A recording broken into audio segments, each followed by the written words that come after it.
아이들도 사실은 자기 행동에 부끄러움을 느껴요. 또 우리 부모의 마음은 또 이게 편치가 않거든요. 에이, 시읍이, 에이, 지은이은. 우리 왜 너무 미안하고 너무 부끄럽고 이러면 말이 안 나오지요. 대신 그쵸, 어떻게 그쵸, 해요? 그쵸. 너무 화가 나거나 너무 네. 내 감정 조절이 안 되면 어떻게 해요? 제3의 행동을 해요. 그 일과 무관한. 그죠? 그래서 네. 사실은 우리 아이들도 엄마한테 그렇게 막 소리 지르고 대들고 막 그렇게 해놓고 문 쾅 닫고 방으로 들어가죠. 들어가지 마! 이렇게. 문 열어! 너 당장 그 엄마는 더 열받아. 너의 이렇게 해보셨어요? 당연히 해봤죠. 이 우아한 모습으로? 안 해본 게 육두 문자로 막 날려가며 예, 막 옆발차기 해가며 저 이거 안 진짜? 해봤을 것 같아요. 저도 똑같습니다. 네, 근데 이 세상 모든 부모님들이 네. 고상한 척 하고 있어요, 다. 그런데 다 우리는 알잖아요. 우리가 우리끼리 있을 때 어떤 행동들을 하는지. 아유, 부끄러워. 아유, 부끄러워. 말을 할 수가 없어요. 네. 그런데 아이들도 사실은 자기 행동에 부끄러움을 느껴요. 그리고 다행이네요. 예, 그리고 이제 그거를 보고 네. 반성을 되게 많이 해요. 근데 그런 과정을 겪으면서 우리가 시행착오 없는 성공 결과는 없잖아요. 맞아요. 그리고 더 완벽한 것일수록 훨씬 더 많은 실패와 시행착오를 겪었다라는 거. 이건 이미 우리도 다 알고 있는 거잖아요. 아이들 스스로 아내는 엄마에 대한 사랑도 굉장히 크고요. 엄마 때문에 사실은 그 행동을 해놓고 맞아요. 훨씬 더 큰 죄책감을 느끼게 되거든요. 맞아요. 그러니까 이때는 그냥 말하지 않고 시간 텀을 조금 가지는 게 어떠실까 싶어요. 애가 문을 쾅 닫고 들어가면 엄마도 문 쾅 닫고 들어가요. 나도 같이? 네, 같이요. 이렇게 문 쾅 닫고 들어가요. 한 번 닫았어. 한 번 닫았는데 그게 분이 안 풀려. 그러면 또 한 번 열었다가 물 한 번 먹고 또 쾅 닫아요. 문은 무슨 죄야? 걔는 원래 죄예요. 그냥 있는 것 자체가 죄야? 있는 거예요. 자, 그러면 이렇게 네. 하고 나서 1시간 또는 뭐 한 2~3시간 정도 있다가 네. 애가 어쩌면 학원을 갈 수도 있죠. 네, 네. 그냥 냅두세요. 그리고 그 아이는 분명히 그 나머지 시간을 망칠 겁니다. 우리와 똑같이. 우리도 그 나머지 시간을 망치잖아요. 네. 그러면 그 망친 마음이 그대로 아이한테 전해지기만 하면 되거든요. 그러니까 이제 그건 이미 지나간 과거잖아요. 쾅쾅 서로 문 닫고 했던 시간은 이미 지났어요. 그리고 그쵸. 망친 시간들을 보내고 난 다음에 다시 보잖아요. 그러면 반드시 우리 입이 열리면 마음이 열린다 하거든요. 근데 이제 그때 뭐 딱딱하고 막 그런 거 말고요. 그 우유라든지 그 아이가 좋아하는 거 맥주 말고요. 아니, 어머, 맥주 우유 말고 뭐 주스나 뭐 이런 것들 그러니까 마시기, 삼키기 쉬운 것들을 하나 아이한테? 놓고 하나 놓고 아이한테 내 감정만 전달을 하는 거예요. 엄마 그때 되게 속상했어. 야, 네가 문을 그렇게 닫고 들어가니까 엄마 진짜 너무 속상해서 방에 엄마도 문 쾅 닫고 들어갔잖아. 울었어. 엄마는 너한테 그럴 생각이 전혀 없었는데 네가 그렇게 행동을 하니까 너무 속상해서 울었어. 근데 엄마가 생각해보니 너도 문을 쾅 닫고 들어간 마음이 내 마음 같을 것 같더라. 이게 이렇게만. 그쵸. 그러니까 일어난 일만 가지고 얘기를 전달해주고요. 거기서 또 애가 어쩌저쩌고 할 거예요. 아, 그래? 그랬어. 그러니까 이게 이론은 참 알겠는데 그렇죠? 연습이 필요해요. 맞아, 그런 것 같아요. 일단은 단계별로 문 쾅쾅 닫고 들어가면 저도 물 한 잔 먹고 문 쾅 닫는 연습. 그걸로 일단 입은 다물고 입은 다물고 제발. 그러고 나서 이제 제가 아까 얘기 드렸잖아요. 눈으로 마음으로는 쫓아요. 그러면 마음으로 쫓게 되면 그 아이 그 나머지 시간이 보이거든요. 맞아요. 그럼 막 속상해요. 막 마음도 아프고. 되게 쩌릿쩌릿. 아니 시간도 길게 함께 하지 못해주는데 또 저렇게 해가지고 애랑 이 시간마저도 날려버리고. 저게 뭐라고. 그리고 시간이 지나면 사실 그게 그렇게 큰일도 아니에요. 맞아. 그래서 이제 일단은 그런 시간 2단계로는 이제 차 한 잔 마셔. 그래. 나도 마시고. 이게 안 되고. 그래. 마셔. 아니, 그래. 시원하게 마셔. 그래, 나도 마시고. 근데 3단계에 들어가서 그 다음에 이제 그게 조금 익숙해지면 누가 뭐라고 할 것도 없이 사실은 마시는 게 익숙해지면 그 다음에는 입을 열어요. 그쵸. 그래서 내가 그 아이를 상관하지 않고 내가 드는 감정만 아이한테 전달해 주는 거죠. 전달이에요. 그 우리 왜 아이 뭐 전달해 주는 것처럼 네. 내 마음을 모르니까요. 네. 그리고 전달해 주고 그리고 아이한테도 전달 받을 것을 요청하세요. 네가 어떤 마음인지 엄마 궁금해.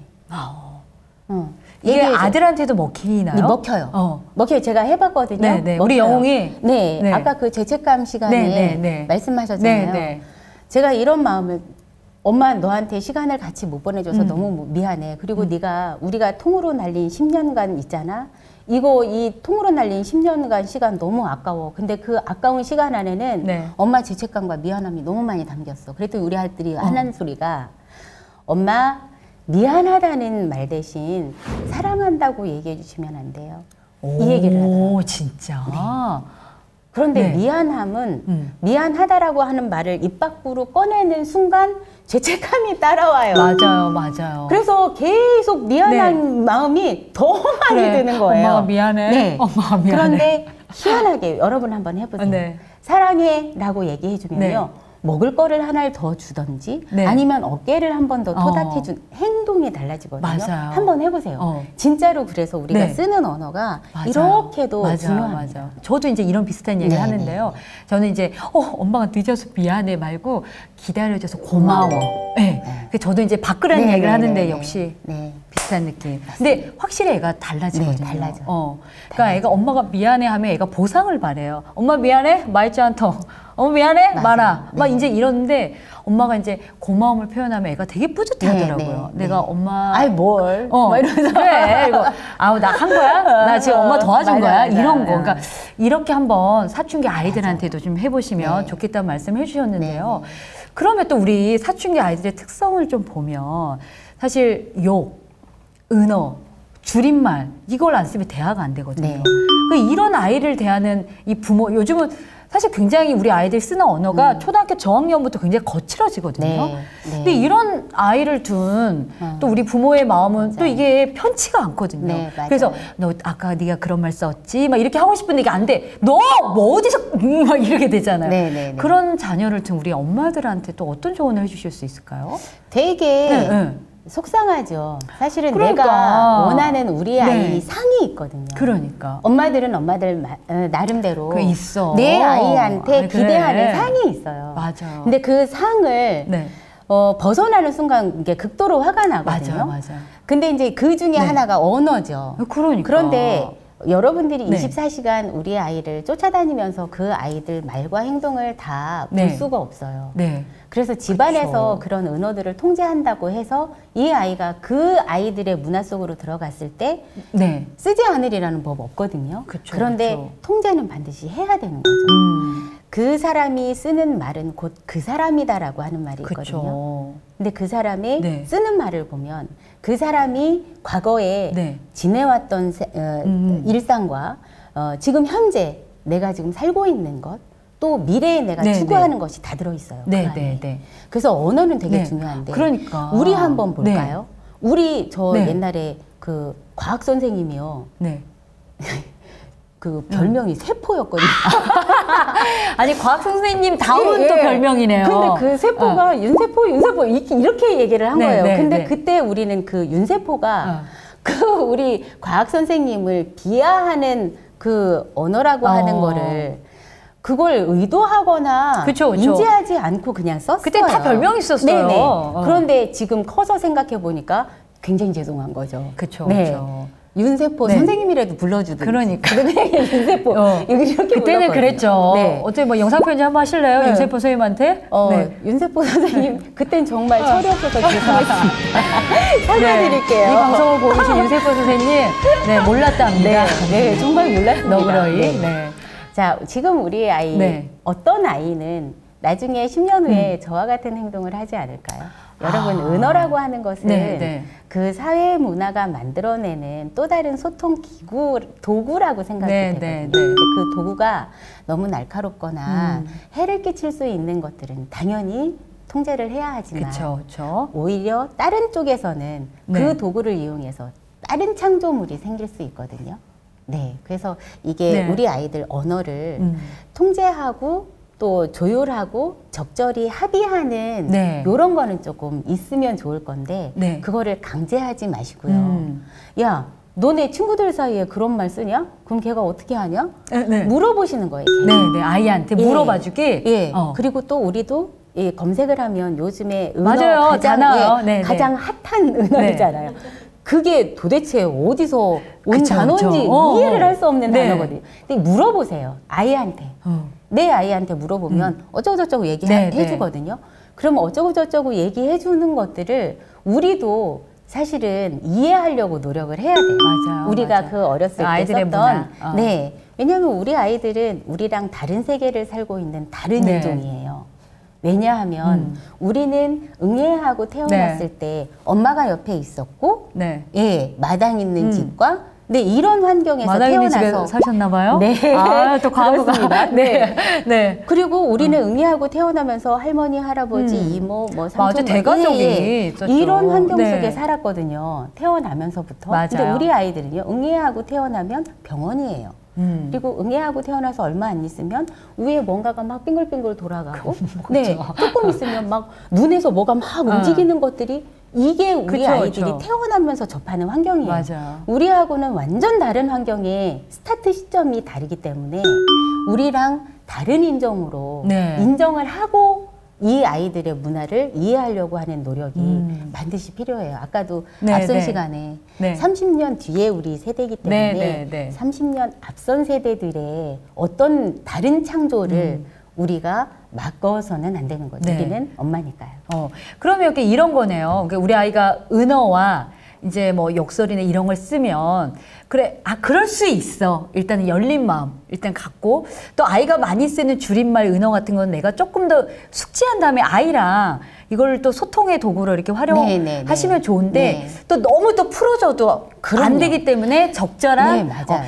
근데 맞아요. 이 언어를 쓰는 건 너희들의 문화니까 그럴 수 있어. 근데 가정 내에서는 조금 조심하자. 이런 식으로 좀 적절한 통제. 아니요, 이거는 가정과 사회가 네, 네. 분리되면 안 되고요. 네, 네, 이거죠. 네. 예를 들어서 욕을 네. 했어요. 네. 욕을 했으면 이 아이 시옷 비읍 애들 많이 하죠. 자기 스스로 깨닫지 않으면 네. 절대 행동이 변화가 없어요. 그쵸.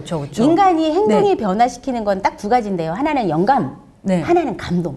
어. 인간을 행동하게 하는 두 가지예요. 네. 영화관에서 몇백 명이 한꺼번에 울어요. 그러니까. 그죠? 네, 예. 네. 그리고 무언가 내가 어떤 것에 딱 영감을 받으면 그걸 지금 당장 하죠. 그쵸. 행동으로 행위를 하게 하는 두 가지거든요. 그쵸. 애들도 사실은 내가 가슴 속으로 영감을 받는 또는 네. 감동을 받아서 느껴지게 하는 그런 행위들을 끌어내야 되는데 그건 엄마가 해야 돼. 어떻게? 자, 욕을 막 쌍욕을 막 에이, 했어요. 시비, 예. 에이, 지은, 에이. 에이 이런 개나리가 막 십장생이 막 이러면서 이야기를 네. 해요. 그러면 야, 너 그 이야기를 들은 네 친구는 뭐라고 나한테 얘기하냐? 이거를 하는 거예요. 그때 네 기분은 어떠냐? 아무렇지도 않아. 그러니까 애들이 너무 라고 자연스럽게 하는 건 너무 노출이 많이 된 거죠. 그쵸. 야, 근데 엄마가 듣기에는 이런 감정이 들어. 그리고 야, 너 엄마한테 그거 얘기 그대로 해봐. 하고 내가 그대로 하는 거예요, 얘한테. 얘 깜짝 놀랄걸요? 진짜. 그런 식으로? 그러면 야, 이 엄마가 받은 충격이야. 너 지금 충격 받았냐? 엄마도 이런 충격 받았어. 이런 식으로? 왜? 이렇게 그러니까 서로 알게끔 하는 거죠. 맞아요. 내가 하지 마, 하는 이게 거는, 아니라. 네, 내가 하는 거는 몰라요. 맞아요. 근데 남이 어떤 것을 했을 때 인간은 그를 통해서 나를 보거든요. 네. 그래서 자꾸 너를 통해서 내가 보여주는 거죠. 계속해서 보여주는 거예요. 그 보면 네. 알면 사람들이 바뀌어요. 다른 진짜? 행동을 하죠. 그 통제라는 의미가 안 돼, 쓰지 마, 이게 아니라 직접 해보게 하고 이거에 대한 이야기를 나누는 거, 그래서 스스로 깨닫게 하는 거. 우리는 물리적인 힘을 통해서 이 아이들을 통제할 수가 없어요. 너 똑바로 말 안 해? 야! 이런 거 하지 말고. 알았어 하고 뒤에 다 해요. 아니, 씨발 전화. 네, 그렇게. 네네네. 아마 이제 많은 분들이 어떻게 이렇게 퀘스천을 갖고 계셨던 분들이 많이 이제 솔루션이 이제 됐을 것 같고요. 마지막으로 딱 한 가지만 그냥 못 보내드리겠어. 너무 이게 많아가지고. 그러면 아까 이제 우리 아이들은 태어난 환경이 다르다고 말씀하셨는데 그러다 보니 너무 어린 나이에 이 스마트폰, 이 미디어 환경에 너무 노출됐잖아요. 그래서 그것 때문에 실제로 저한테 상담하신 분도 굉장히 많거든요. 그럼 마지막으로 이 스마트폰으로 인해 지금 스트레스를 받고 계시는 우리 이제 워킹맘들한테 아 이렇게 하면 좋아요? 아니면 이렇게 해봤더니 어때? 이런 또 마지막 솔루션 한마디 해주시고 우리 마무리하도록 하겠습니다. 그렇게요. 이 그 스마트폰 중독뿐만 아니라 아이들이 어떤 특정 행동들을 할 때는 다 그만한 이유가 있는 거거든요. 근데 우리는 항상 아이들을 잘 키우려고 노력은 하면서도 그거의 이유를 알아보려고는 노력하지 않았어요. 그래서 아이들이 스마트폰에 중독되게 된 환경을 보면 내 책임이 되게 크거든요. 내가 그 아이를 외롭게 했고 쓸쓸하게 했기 때문에 사실은 어떤 거에 위로가 필요했는데 그게 스마트폰. 너무 내 옆에 가까이 있는 스마트폰이었죠. 우리 연애할 때 한번 돌아가 볼까요? 연애할 때 사랑하는 사람이 있으면 다른 놀이가 필요 없어요. 그렇죠. 바라만 봐도 좋고. 그게 가장 나한테 즐거움을 주기 때문에 없거든요. 근데 이미 그러니까 초기 단계였을 때는 즐거움을 주위 환경을 바꿔버리는 거예요. 환경을 다시 환기시키는 거죠. 그래서 아이한테도 지금 이제 그 꼬마 아이들, 유아 같은 경우 이게 가능해요. 그래서 아이들한테 이미 그 아이들도 노출된 애들이 너무 많아서 그런데 그 아이들은 환경만 바꿔주면 잊어버려요. 맞아요. 진짜 그래서 놀거든요. 근데 이제 청소년 같은 경우는 이미 이게 너무 많이 노출되어 있고 사실 이 아이들에 있어서 휴대폰은 삶이에요, 그냥. 그쵸. 분신. 분신. 그렇기 때문에 이거를 그냥 끊게 하기는 너무 어려우니까 이럴 때는 사실 이제 지금 인터넷 중독 검사 이런 것들도 사실 많이 하거든요. 주저하지 마시고요. 너무 깊이 들어가 있다라고 하면 해보세요. 그리고 우리가 더 깊은 어떤 특정 문제로 가게 하기 위한 거를 막는 거예요. 그게. 그러니까 전문가의 도움을 좀, 지금 현재 우리 아이가 어떤 상태인지 먼저 파악하는 게 우선. 두 번째는 그게 경도다라고 하면 내가 할 수 있어요. 엄마니까요. 그러면 내가 우리 아이한테 스마트폰 말고 다른 어떤 즐거움을 줄 수 있는지 아이가 관심 있는 부분, 좋아하는 거 이런 것들 관찰하셔야 돼요. 그래서 그 소스를 던져주는 거예요. 그리고 병 앞에서 휴대폰을 쓰는 시간을 통제하시는 거죠. 이건 물리적인 통제를 하셔야 됩니다.